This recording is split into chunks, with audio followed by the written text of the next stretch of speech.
আসসালামু আলাইকুম। এইটা ছোলা বুট কালকে রাতে ভিজিয়ে রেখেছিলাম।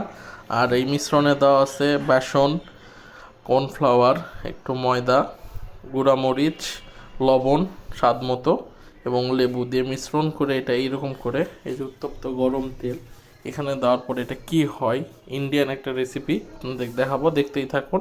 ভিডিওটি এনজয় করুন। আর ভালো লাগলে অবশ্যই কমেন্ট শেয়ার করবেন, ইউটিউব চ্যানেল সাবস্ক্রাইব এবং ফেসবুক পেজ ফলো করবেন। দেখতেই থাকুন। তেলে দেওয়ার পরে এরকম সুন্দর একটা কালার আসবে এবং যখন পরিপূর্ণ হয়ে যাবে অটোমেটিক তেল আরেকটু বেশি লাগতো, অল্প দিয়েছি, সামনে ভেসে উঠবে এবং খুবই মজাদার একটি খাবার তৈরি হচ্ছে।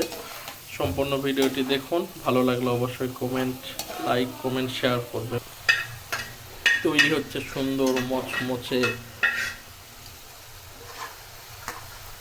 ছোলা বুটের চানা, ইন্ডিয়ান ভাষায় বলে চানা। এটা একটা ইন্ডিয়ান রেসিপি। ভালো লাগলে অবশ্যই আমি কমেন্টে সকল কিছু দিয়ে দিব।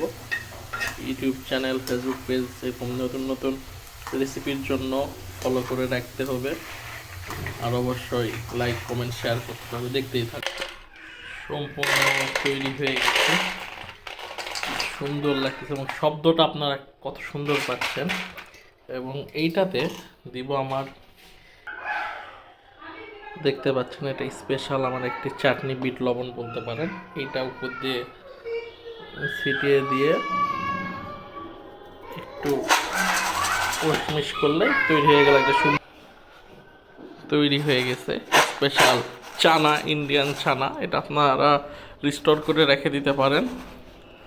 আর অবশ্যই ভালো লাগলে like comment share, YouTube channel subscribe করবেন, ফেসবুক পেজ ফলো। আসসালামু আলাইকুম।